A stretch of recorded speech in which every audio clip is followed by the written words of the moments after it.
couldn't... Do you mind?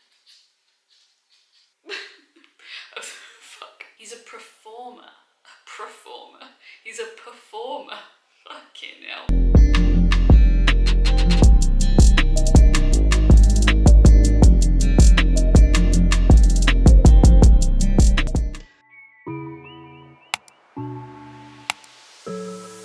Giddy up, giddy up, giddy up, giddy up, giddy up, giddy up, giddy up, giddy up. I got horses in the back, trunk in the front, exterior red. Michel Pereira, that's the only time I'm going to roll that R, is consistently entertaining. He might not consistently win.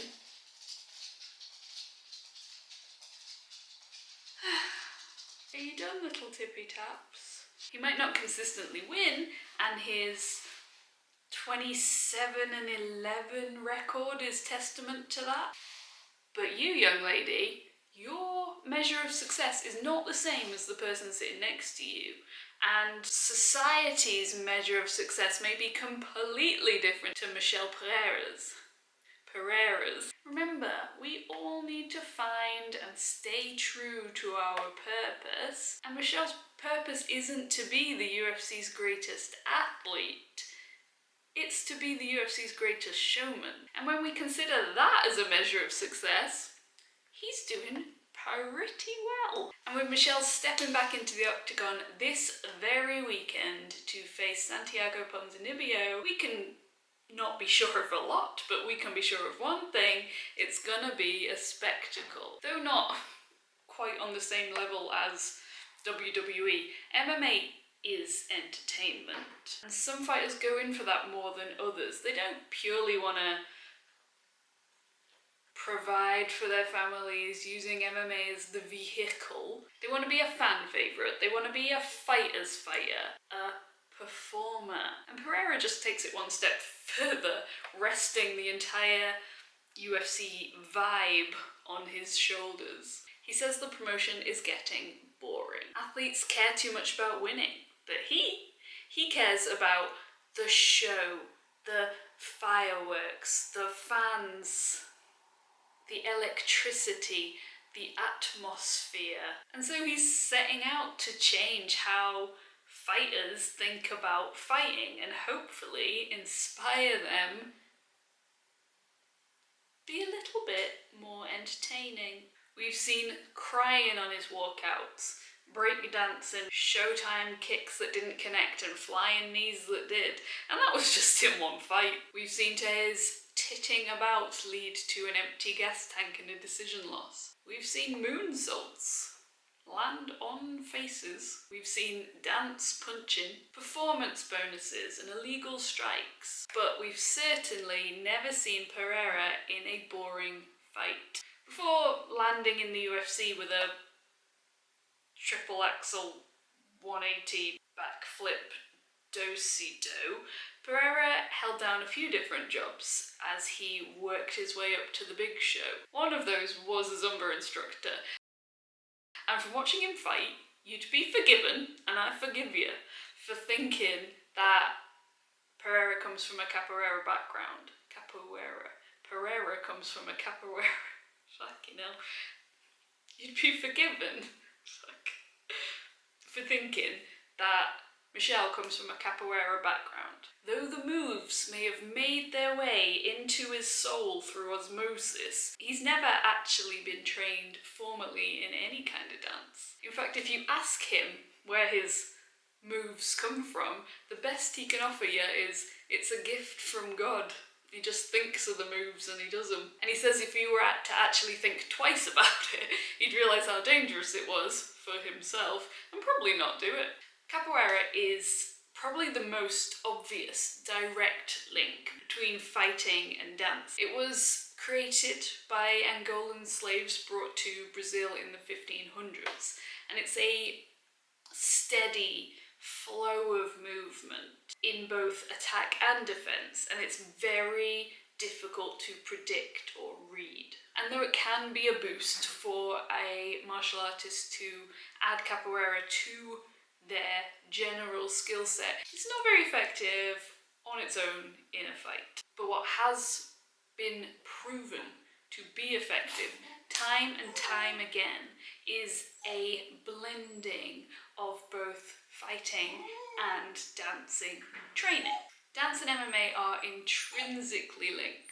Though society couldn't paint a more disparate picture of the two groups of participants, dancers calm, intentional, focused, and fighting as violent, fast, and wild, there are overlaps. In order to be a successful MMA fighter, you need to be violently calm, intentionally fast, and wildly focused. And mixing the two art forms helps fighters with their flexibility, their movement, their footwork, their posture, balance, fluidity, even reach. Though Michel is on his way to achieving his purpose, in order to be the greatest showman in the UFC, you kind of have to be in the UFC, and traditionally speaking, that means you gotta keep winning. Instead of training on farms, working on taking cows down and running with horses, true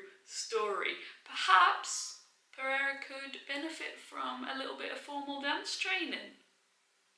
Ballet might give him a boost, or tap could help him to tap someone out. You get the picture. Exterior red and that inside buttercup. I got what you need, I got what you want, I got what you need. Tell them giddy up. Call her whoop, cause she poppin'. D4L, that's no option. She my one and only lover. So much fun, like I'm Thugger. Giddy up, fill my cup. Cheddar cheese, Velveeta. Put in work, double up. And I can't waste none of my time, so stop clogging up my line. Giddy up, giddy up, giddy up, giddy up, giddy up, giddy up, giddy up, giddy up. And he wouldn't be the first one to do it. Ask a room full of people who the greatest boxer of all time is, and you're going to get more than a few votes for Sugar Ray Robinson. In the hazy, halcyon days of the sport, Robinson dominated both the welter and middleweight divisions. He was too fast, too powerful. His defense was chef's kiss, and his footwork was next level. Before Ali was even a twinkle on the horizon, Robinson was circling clockwise behind that jab and evading punishment due to his little twinkle toes. He would glide and slide around the ring, fluid and unpredictable. Even on the back foot, Robinson could transfer power from his legs in an instant, and with incredible balance and control. Balance and control that we see all over the world of dance. All over it, mate. I'm all over it. And Robinson himself attributed these skills to his background in dance and inspired generations to come to do the very same. Lomachenko has been honoured with the accolade of the best feat in boxing. A rare athlete who is as hard to hit as hits hard. Lomachenko has always balanced his love of dance with his love of boxing. Ever since he could walk, his father had him focus on his footwork, his steps and positioning and fundamentals.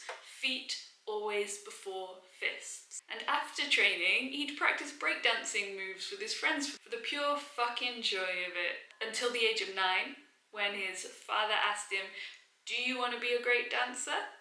Reply was yes. "Do you want to be a great boxer?" Reply was also yes. And he enrolled him in dance lessons. Now, not breakdancing dance lessons, but a traditional Ukrainian dance. Tying all his previous footwork skills together, Lomachenko blossomed as a boxer across his 4 years of daily dance training. Oh, but of course, it's not just boxing, but also still kind of boxing. Anderson Silva, arguably the greatest to ever do it in 4-ounce gloves, he's now made a crazy successful transition over to the world of boxing. His MMA style was hallmarked by exceptional, unpredictable movement, which which many said was due to his background in capoeira, but that ain't the full story. At a young age, as punishment, in Silva's own words, Silva was made to attend both ballet and tap lessons. He was mortified, and his friends would tease him, calling him little girl, little lady, alongside the fact that he had a high-pitched voice. Yes, kids can be so cruel. But then he started to like it. The dancing, not the teasing, I don't know. And ended up being forever grateful to that aunt that ruled with an iron fist, because he realised just how much it benefited him in his later career. David Branch swears by ballet lessons, saying it's harder than any workout he's ever done. And he feels improvements across the board in terms of balance, overall physical strength, and posture. And he thinks that it improves every aspect of his fight game. He just feels overall so much stronger. We can't talk about movement and not talk about Israel Adesanya. Izzy has complete control over every little part of his body. It's so much more than footwork with him. And before Izzy was an MMA fighter, he was winning dance competitions all across New Zealand. And he didn't stop one in order to do the other. He just blended the two together. Efficient. We've seen it in his walkouts, we've seen it in his media days, we've seen it on his Instagram, we've seen it in his celebrations, but we also see it blended into every move he makes during his fights. Izzy may be the best feinter in MMA, not just feinting punches, but takedowns, kicks, knees, anything. There are so many different types of feints that it really is a creative exercise, just like choreo. He cuts angles, his footwork is electric, he's a natural improviser and mimic, which allows him to get a handle on his opponent's rhythm fast. But he himself doesn't stick to a rhythm, so he's not as easy to read. He trains off both stances and is always adjusting. He has an emotional connection to dance. Like, dance was the first thing that really allowed him to kind of make friendships when he previously felt like an outsider. And he said that it has always meant both expression and freedom to him. A pure creation of energy, body and mind. And he realised early on that dance could evoke emotions from others. And that's what he continues to do. He's a performer. He's a performer. Fucking hell. He makes people, even those that don't like fighting, feel something when they watch him. This is part of what makes Izzy so universally appealing.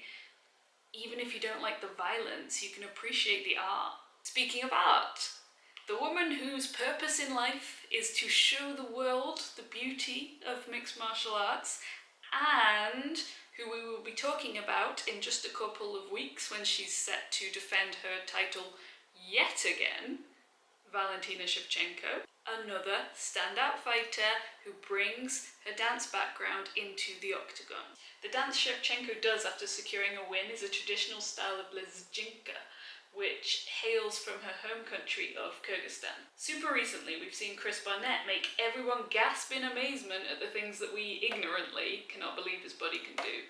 Chris's whole life has been about taekwondo and dance. He fell in love with dance as soon as he realised he had rhythm, and has been dancing at every opportunity ever since. He even used to use a bar to cut weight, and I mean a bar, not a bar, but a bar. He would go and dance for hours and hours until the water weight just sweated right out of him. And dance is becoming so commonly acknowledged as a competitive advantage that the big powerhouse gyms are even bringing it into their set schedules, rather than the individual athletes having to seek out the skills separately. John Kavanagh has said that they mix in dance skills into the usual, commonplace, run-of-the-mill, what you'd expect curriculum at SPG to enhance skills, create a playful, explorative environment, and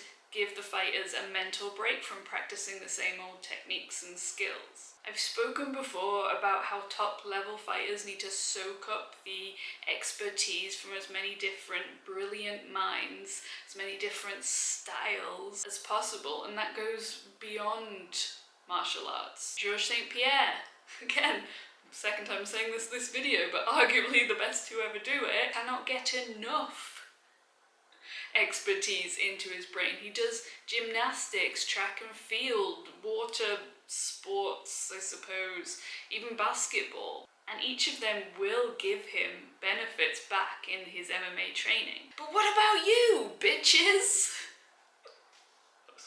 I was over the top. But what about you? Are you thinking outside of the box when it comes to developing your skills and making progress towards your goals? As a writer, making these videos helps me every time to better understand different ways to communicate across different platforms, but I also gain exceptional skills just by talking to people watching.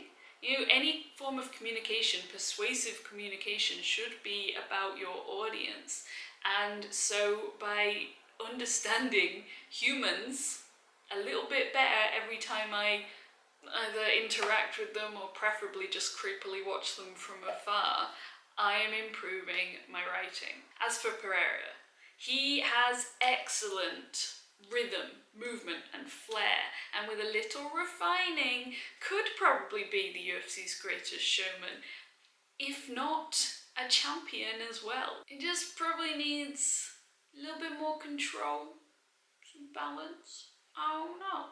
I'd love to hear who you think is the greatest showman in all of mixed martial arts, and I'll link my Colby Covington video for you as a potential contender. He's putting on some kind of show. But I also have a whole video on the incredible mindset of Israel Adesanya, if that's more of a tickle to your pickle. And make sure to subscribe, like, all that delicious stuff, and catch me over on Instagram because I'm bants there every fucking day. I'll see you next Monday.